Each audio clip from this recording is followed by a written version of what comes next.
Hello everyone, my name is Emanuela and welcome to Tabletop Tutorials. In this video, I will be teaching you how to play Episode 2 of Perseverance Castaway Chronicles on Tabletopia. Please keep in mind that Tabletopia is currently using a digital version of the prototype, and that there is a chance that changes could happen between what you see here and what you see when the game is released. Currently, Episodes 1 and 2 for Perseverance are on Kickstarter, and you can find the link to that in the description below, as well as a link to our video for Episode 1. Once the final version of the game is available, you will also be able to find the link to our How to Play video for that version, just in case you still find your way to this one, so be sure to check the links below. With all of that out of the way, let's get into the game. Months have passed since the Pearl of the Seas ran aground, but through sheer determination of will, you, the other leaders, and the officers were able to calm your fellow castaways and build a makeshift wall to provide some protection from the relentless dino attacks. Now, the town of Perseverance has become a self-sustaining and growing community. But with this growth comes a curiosity about the island, questions about what lies beyond the wall, what resources are hidden among the vicious dinos, and where we can expand to provide more space as the town grows. Reunited with the rescued captain, now healed and ready to help Perseverance thrive, the Officers' Council issues a call for discovery and adventure. Now is the time to begin to discover the secrets of this island. Time to say goodbye to this cursed beach and push inland. For this video, I will explain everything you need to know to play Episode 2 of Perseverance Castaway Chronicles. If you are familiar with Episode 1, then a lot of this will sound familiar, as this episode builds up the core mechanics of the one before it.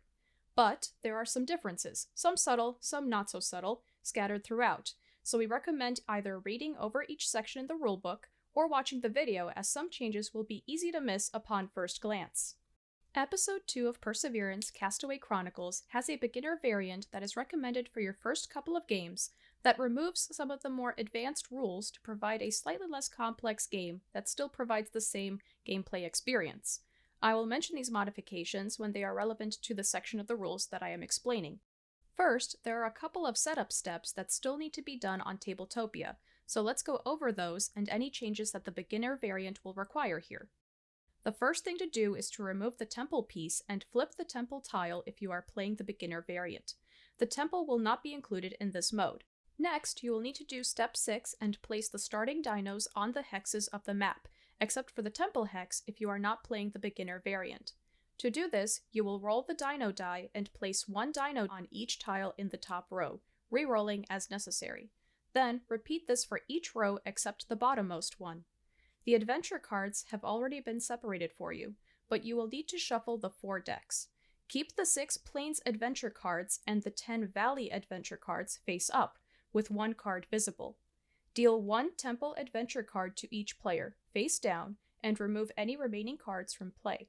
This is skipped for the beginner variant, so all Temple cards can be removed. Deal 1 of the 4 starter adventure cards to each player, face down, placing any leftovers at the bottom of the Plains adventure card deck. For step 9, if you are playing the beginner variant, remove the captain's officer card from the game.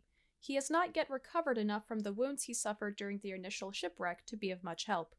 Otherwise, you can choose to either leave the officers in the places they are in, use the recommended setup in the rulebook, or assign them to zones randomly. For step 10, you will just need to shuffle the outpost tiles and place them into a face-down draw pile. Then, draw 3 and place them face up on the spaces in the outpost offer. For the beginner variant, before shuffling the outpost tiles, remove the following outposts from the game: Font of Rejuvenation, Scout's Hideout, Adventurer's Lodge, Command Hub, and Underground Passage, as these will not be used. For step 12, each player will choose a color to play with. For the beginner variant, you would normally use the B sides of your player board. But if these don't flip, ignore the skills for the captain since he is not used in this variant. Ensure that you have your starting resources of 1 food, 1 modern resource, 1 island resource, 1 story, 2 berries, and 1 light soldier, plus your leader on your player board. You should also have 1 valor on your track, and your follower dial should be set to 10 followers. For step 17, if you are playing the beginner variant, you will not use your incursion area, and can remove the tile and token from the game. For step 18, you will need to decide the starting player. The rules state that whoever went exploring in the wild last will be first in player order, but you can use whatever method you and your group agree upon, with turn order moving clockwise. Then, starting with the last player and moving in reverse turn order, each player will place one settlement on a settlement space in the zone of their choice. Each zone can only have one settlement placed in it at the start, so once one player chooses that zone, it is unavailable for the remaining players. Then, place one influence marker on the leftmost influence space of the officer assigned to that zone, and one influence marker on a skill on your player board that belongs to the same officer. If you would like to use the board game's recommended setup for your first game, it is listed in the setup of the rulebook. Lastly, for step 19, in a 2 or 3 player game, give the governor tile to the last player. In a 4 player game, the first player gets the governor tile along with 2 additional berries. You are now all set to begin the game. The first thing you'll do on your turn is resolve any adventure cards that you might have in front of you. To speed up game flow, it is possible to resolve these during the turn of the player to your right, but it is important that you remember that you cannot count anything you receive from the adventure as part of your supply until the start of your turn. Next, you'll choose a primary action in either the community area or an outpost. You can choose any die to place, but you lose 2 followers if you choose an opponent's die. If the die you choose matches an icon on an empty space for that action, called a restricted space, then your die must go onto that space. Otherwise, you may place it onto any empty space, called an unrestricted space, for that action. You can spend 1 story to change the face of the die before placing it, and if you have the governor tile, you may do this for free. So, let's say that you are planning to take the salvage action and you want to use this die with the negotiator icon. Because the space on the right is restricted to that of an innovator, you can only place your die in the free, unrestricted one to the left. Only a die showing an innovator icon can take the space to the right. If, however, the space to the right was already occupied, and you wanted to take the salvage action with another die showing an innovator icon, then you could place it in the unrestricted space to the left. After choosing and placing a die, you'll resolve your chosen primary action. Let's go over the options you can choose for your primary action. At the start of the game, your primary action options are all located within the zones of the community area of the main board. As you construct outposts throughout the game, you will unlock additional primary actions, but we will focus mainly on those in the community area, starting with the sustenance zone on the left and working our way from left to right. In the sustenance zone, the first action is the adventure action.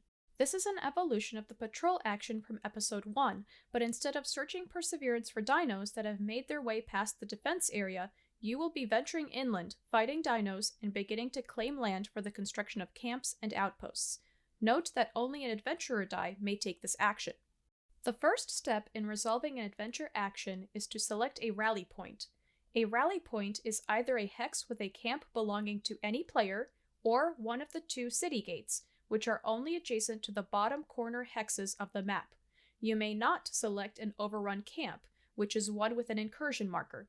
In deciding which rally point to choose, keep in mind that a hex is accessible to a rally point if it is either adjacent to it, meaning that it shares a side, or the hex and the rally point are separated by no more than 1 cleared space, meaning that the hex's tile has already been removed.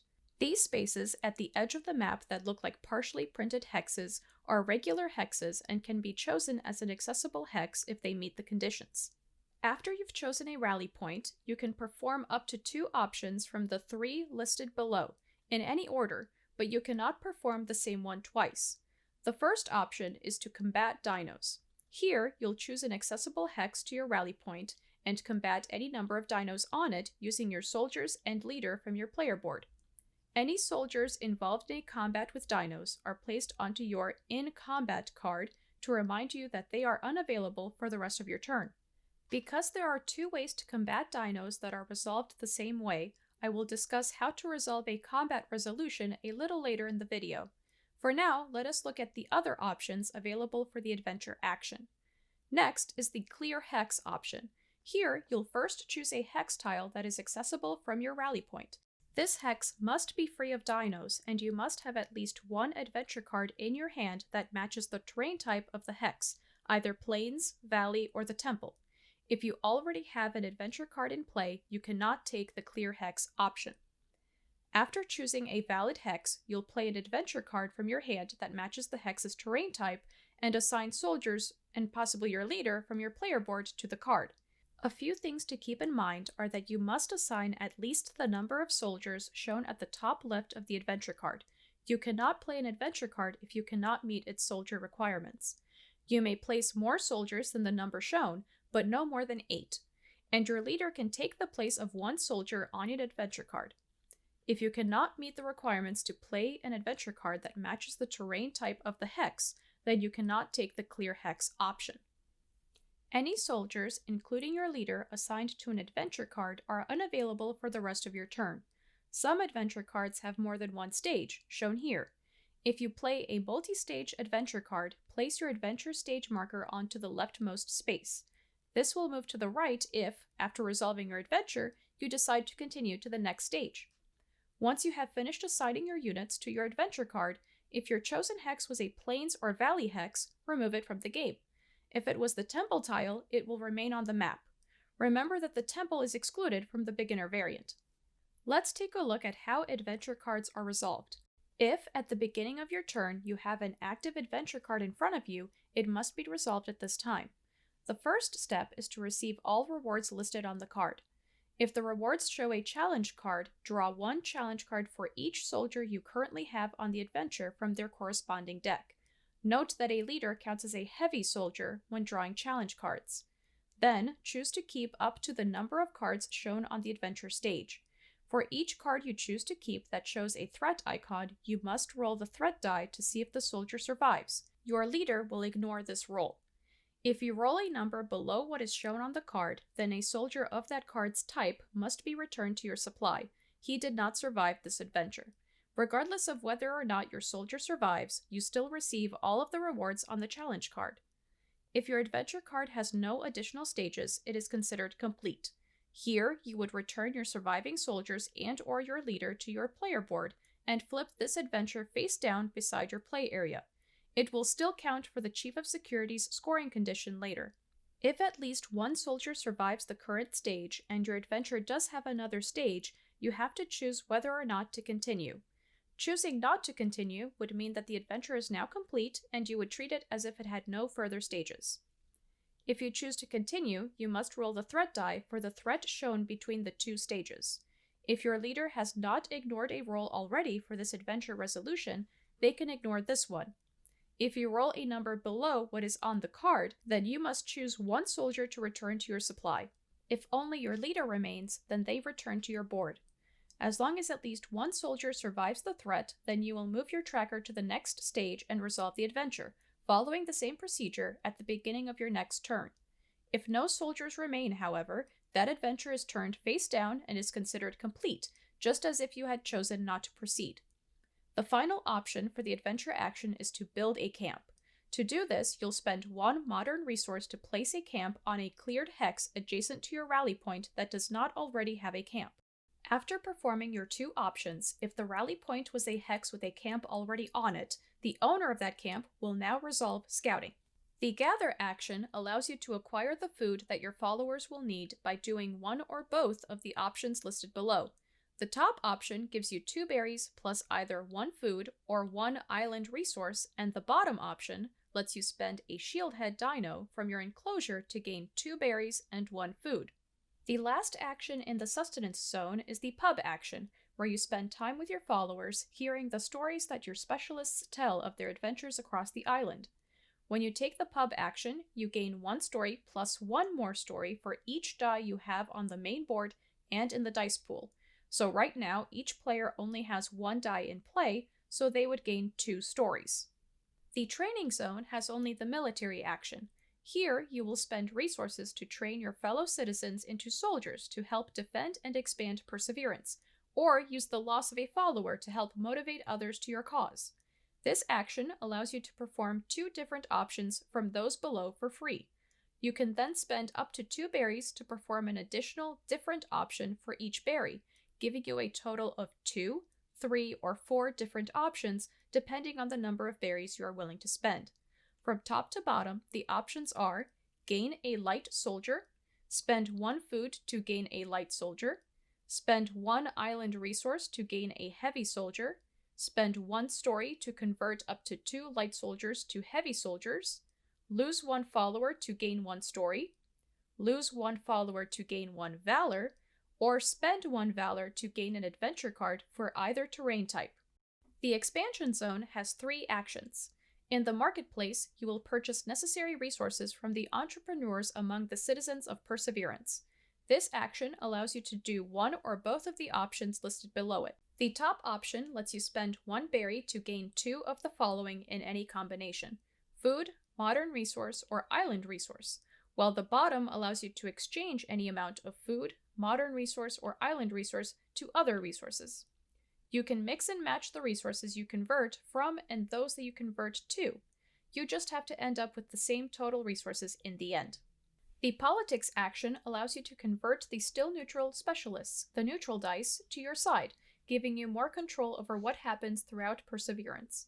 When you take a politics action, you'll perform one of the 3 options listed below. The first lets you spend 2 food to replace 1 neutral die in the dice pool with one of yours, turn to have the same face showing, then gain 1 follower for each die you have on the main board and in the dice pool.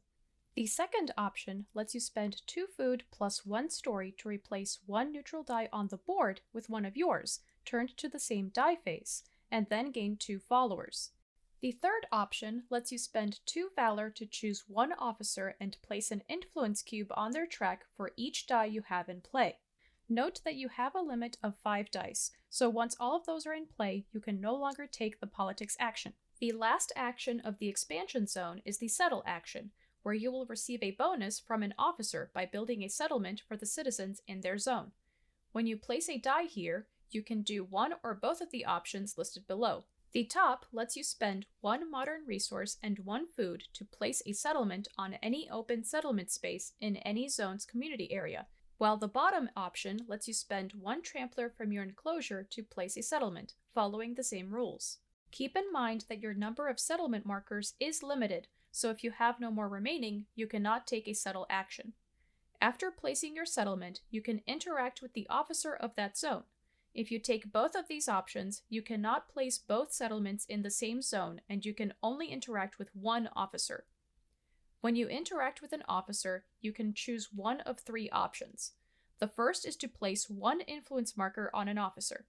The second is to place 1 influence marker on a skill on your player board that belongs to this officer, paying any required stories or valor. And the third and last option is to receive the bonus associated with the officer. In the construction zone, you have 2 actions to choose from.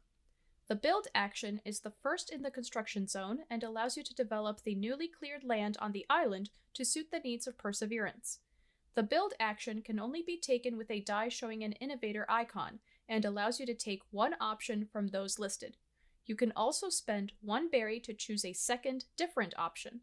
The top option allows you to spend 1 modern resource and 1 island resource to gain 2 followers and then select one of the 3 available outpost tiles to place on a clear hex that does not already have an outpost tile. You will then place one of your settlement markers on the tile to show that you are the one that owns it. Remember that your number of settlement markers is limited, so you cannot take this option if you have none left. The second option lets you spend 2 island resources to place a watchtower marker from your player board onto a cleared hex that does not yet have one. Then you can interact with the officer in the Discovery Zone. For the beginner variant, there is no officer present in the Discovery Zone, so you can interact with any officer of your choice. Your watchtower markers are limited, so you can only choose this option if you have one remaining. The last option is to spend 1 modern resource to place a camp on any cleared hex that does not yet have one. If you have the Quartermaster skill, there is no cost for this option. You have a limit of 6 camps, so once all 6 are placed, you cannot choose this option. The other action in the construction zone is the salvage action. Here, you will be dismantling the Pearl of the Sea to gain the modern resources you need to build up Perseverance. When you take this action, you gain 2 modern resources. At the start of the game, the Discovery Zone has no primary actions available. This island still has a long way to go before it is really able to comfortably sustain Perseverance, but this will soon change. Once outposts are placed onto empty hexes, you will be able to place a die on them to take their respective actions. Because there are a number of different outpost options, and you will not necessarily use all of them in every game, we will keep this video brief by leaving out an explanation of what actions they offer. But if you do not understand the iconography of one of the actions, you can find an explanation of what each outpost's action does in the Outpost Effects appendix at the end of the rulebook. After resolving a primary action in the Discovery Zone, scouting must be resolved by the owner of the outpost. Scouting triggered this way, and with an adventure action, are resolved the same way. First, you, being the owner of the outpost used for an action, or the camp in the hex used for an adventure action, will roll both the Dino and Compass dice. If there is a watchtower present in the activated hex, you may re-roll one of the 2 dice. Next, you need to find the target adjacent hex, which is the first one you encounter following the directions on the compass die. The compass die will show a cardinal direction and an arrow pointing clockwise or counterclockwise. You'll start with the hex touching the side indicated by the cardinal direction and then follow around the direction indicated until you find a hex that is not yet cleared and isn't the temple. If there are no viable adjacent hexes, then you skip scouting entirely. Next, you will place the dinos shown on the dino die onto the target hex. Each tile can hold a maximum of 4 dinos, and if you ever need to place more than the tile can hold, you can choose which dinos to place and which to ignore. Then, if you placed at least 1 dino, receive the benefit printed on the hex.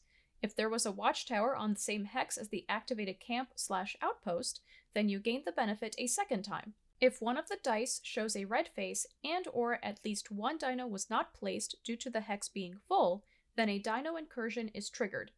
You can ignore checking for an incursion if you already have dinos on the incursion area of your player board. On Tabletopia, this will be a tile next to your board.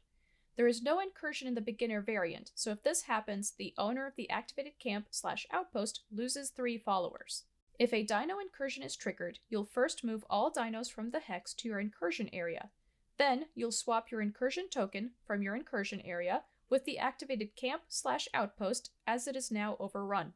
As long as there is at least 1 dino in your incursion area, you will lose 3 followers at the end of each of your turns. These can be fought with a secondary action. After you have finished resolving your primary action, you will take one of 5 secondary actions. These do not require a die to be placed anywhere and are listed on your turn reference player aid. The first secondary action option, Place Leader, lets you place your leader in a zone's leader space. Always ready to jump into action when needed, your leader can perform any primary action from within that zone in the same way as if you had placed a die on the action. If placed on the leader space of the Discovery Zone, you can resolve any outpost's action. You can only place your leader on an empty leader space, and you can only choose this option if your leader is not already on the main board or on an adventure card. Your leader will stay on the main board until the end of the next assembly. Your leader is skilled far beyond a specialist and can accomplish tasks much quicker than they can. Because of this, if your leader is already on the main board, you can choose to take the next secondary action option, Move Leader, to spend 2 berries to move your leader from a space on the main board to another zone's leader space, so long as it is unoccupied. Then, resolve an action in that zone in the same way. This secondary action is not used in the beginner variant. Your third secondary action option is Explore. Perseverance can seem boring to our courageous leaders who seek the adventure of the island. This action allows you to choose up to 2 different options from these 3. Gain 1 berry, gain 1 story, or draw 1 adventure card from either terrain deck to add to your hand. The deeper into the island you venture, the more restless the dinos become. Without defenses, it is a struggle of re-clearing land that they've overrun with the 4th secondary action option, Counterattack. When you choose to counterattack, you'll select any one player, including yourself, to combat some or all of the dinos on their incursion area with the leader and soldiers you have on your player board. Note that any units that have already been committed to other actions are not available. Because incursions are not part of the beginner variant, counterattack is also not used. Combat happens the same way, regardless of whether it is initiated with an adventure primary action or a counterattack secondary action. The first step is to determine how much damage you will deal to the dinos that you are combating. Each light soldier committed to the combat will deal 1 damage, and each heavy soldier and your leader deal 2 damage. You can spend Valor to add 1 more damage to your total, up to the number of committed soldiers, including your leader. You can also spend 1 Raptor from your enclosure to add 2 additional damage to the dinos and gain 1 story. This can only be done once per combat, and this damage cannot be used to defeat another Raptor. Next, you'll assign your damage to the dinos you are combating. Each Trampler takes 1 damage to defeat, but for every second Trampler defeated, 1 soldier must be returned to your supply. This can be a soldier of any type of your choice, but not your leader. A Raptor is also defeated with 1 damage, and you must place the soldier that defeated it back into your supply. If you used a skill, Valor, or your leader to assign damage to the Raptor, no soldier is defeated. A shield head requires 2 damage to defeat, and that one of the soldiers used to deal damage to it be returned to your supply. Using a Raptor, skill, Valor, or your leader to deal all of the damage to defeat a shield head will prevent the loss of a soldier, but if a soldier is used in combination with any of these, they are still lost. Let's take a look at a sample dino combat. Here, the red player has in their incursion area 2 shield heads, 1 Raptor, and 1 Trampler. They have sent 1 light soldier, 1 heavy soldier, and their leader to combat these dinos. The first step is to figure out how much damage will be done. The leader and the heavy soldier will both do 2 damage, and the light soldier will do 1, for a total of 5 damage. It will take 2 damage for each shield head, and 1 for the Raptor, and another 1 for the Trampler, requiring a total of 6 damage to clear the incursion area. It is possible to end the combat like this and leave the incursion area not cleared, but for the sake of this demonstration, let's say that the red player has some Valor. They can add that to inflict 1 additional damage and defeat all of the dinos. With the damage decided, it's time to assign each soldier to attack a specific dino. We will have the leader, Adelita, attack one of the shield heads, a heavy soldier take out the Raptor and the Trampler, and then have the light soldier use the Valor to attack the last shield head. The Raptor will defeat the heavy soldier that attacked it, and even though the light soldier was used with Valor, the shield head will still defeat it. After all damage has been assigned to dinos, you get to choose the reward that you would like to take for the defeated dinos.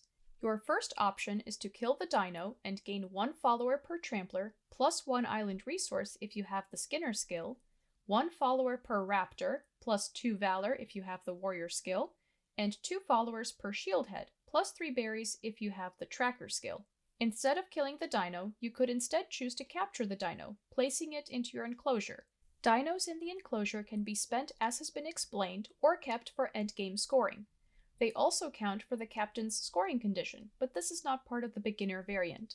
There are some limitations to the adding of dinos to your enclosure. First, you can only have up to 4 dinos in your enclosure unless you have the breeder skill, which increases the limit to 9. Second, you can only have 1 type of dino in your enclosure at a time, unless you have the herder skill. And lastly, you can only capture 1 dino per combat, unless you have the trapper skill that increases this to 3. If you are able to remove the last dino from the incursion area, then that player's incursion token is removed from the map and replaced with their camp/outpost. You gain 4 followers if you cleared another player's incursion area. None could argue against the fact that the officers of the Pearl of the Sea have gone above and beyond to help everyone survive the year since you landed on this island, but that doesn't mean that they don't show favoritism toward those that can make their job easier. When you choose to take the last secondary action option, Influence an Officer, you'll choose 1 officer and spend 1, 2, or 3 stories to place 1, 2, or 3 influence cubes from your supply onto the chosen officer, filling up the empty influence spaces from left to right. If you cannot spend at least 1 story, then you cannot choose this option. If at any point you fill the last influence space of an officer, the player or players with the most cubes on the spaces of that officer will immediately receive the bonus printed on the officer. In the case of a 4-way tie, no player receives the bonus. The bonuses are: the chief mate gives 1 food, the chief of security 2 valor, the chief steward 1 modern resource, the chief engineer 2 berries, and the captain 1 island resource. Then, all cubes on these spaces get moved off of the spaces but remain on the card, and any remaining cubes that still need to be placed can be placed now. After placing your influence cubes on an officer, you may gain a skill by placing an influence cube from your supply to a skill associated with your chosen officer. To take a skill that does not require an additional cost, one without an exclamation point icon in its box, you place an influence cube to mark it as unlocked. If, however, you want a skill that has at least one exclamation point icon, then you must spend either a story or valor for each exclamation point icon shown for that skill. After you have paid the required cost, you can place an influence marker to show that the skill has been gained. You can mix and match your payment of stories and valor if more than one are required, but you cannot take a skill if you cannot pay its additional cost. It is important to remember that you only have 22 influence cubes in the game, and they cannot be moved or regained after being placed. Skills cannot be unlearned. Also, if at any point an in-game effect allows you to place multiple influence cubes on an officer at the same time, they must all go on the same officer, unless specified otherwise. The beginner variant does not include the captain, so his influence spaces and skills would not be available. Once you have completed both your primary and secondary actions, you have a few checks to make before the next player can begin their turn. First, if you have more than 3 adventure cards in your hand, you must discard down to 3. Then, if there are any dinos in your incursion area, you lose 3 followers, if able. Lastly, if there are no dice in the dice pool, an assembly must be resolved. The citizens of Perseverance get together to cast votes in favor of the leader that they feel has done the most for Perseverance, with their support bringing more followers to that leader's side. If at the end of your turn the dice pool is empty, an assembly must be immediately resolved. In a 2-player game, there are only 2 assemblies, but in a 3- and 4-player game, there will be 3. All of them will be resolved in the same way, with the exception of one step. I'll explain that when I get to it. The first step in an assembly is to determine which player has the most presence in each zone. Presence is the number of pieces each player has in that zone, including dice, settlements, outposts, camps, and their leader. Whichever player has the most presence will gain the assembly reward tile for that zone. The assembly tile has 2 sides. One shows the production of the zone, plus 2 followers, and the other shows the votes for the zone.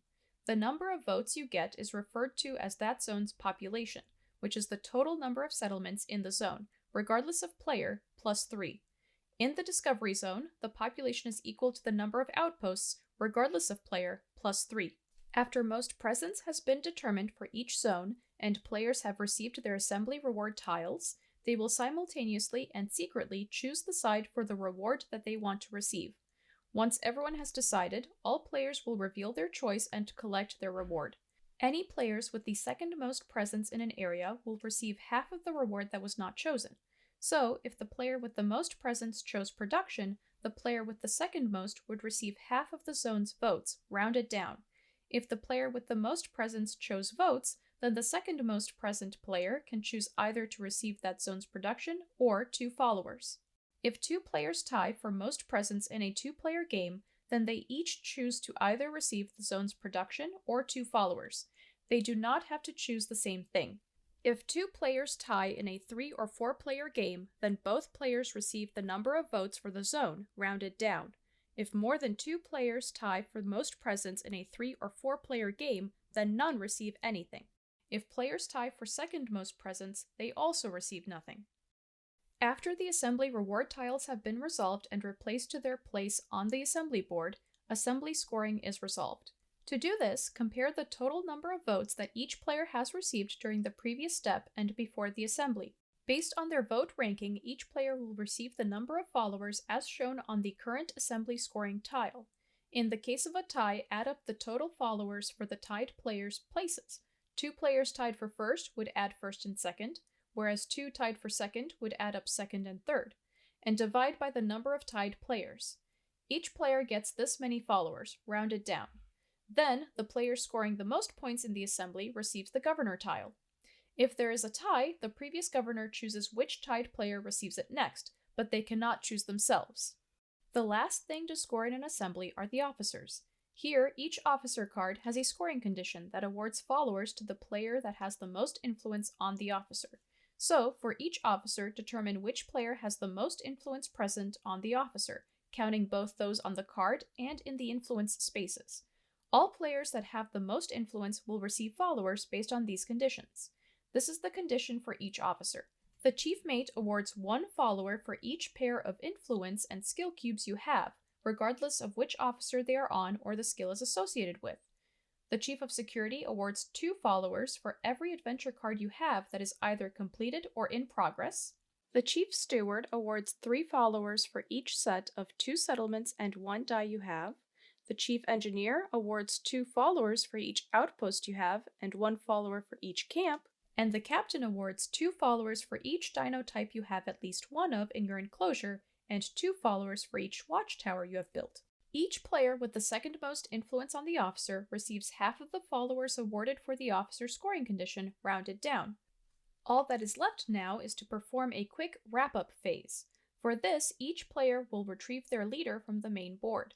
Then, all dice are re-rolled and formed into a new dice pool. This next step is the only one that is different between player counts. In a 2-player game or a 4-player game, you will add more neutral dice to the pool after the first assembly, 2 for a 2-player game and 3 for a 4-player game. In a 3-player game, 3 neutral dice are added after the second assembly. Then, place the assembly scoring tile you just scored back into the box and slide the remaining ones 1 space to the left. Each player will now reset their vote tracker to that of their permanent vote value. Play will now resume with the next player, unless it was the last assembly of the game, which is immediately followed by the end game and final scoring. If the assembly was the second in a 2-player game or the third in a 3 or 4-player game, then any player that still has an ongoing adventure must immediately resolve its current stage, following the usual rules. This adventure is now completed. At this point, no player can choose to continue to the next stage of an adventure.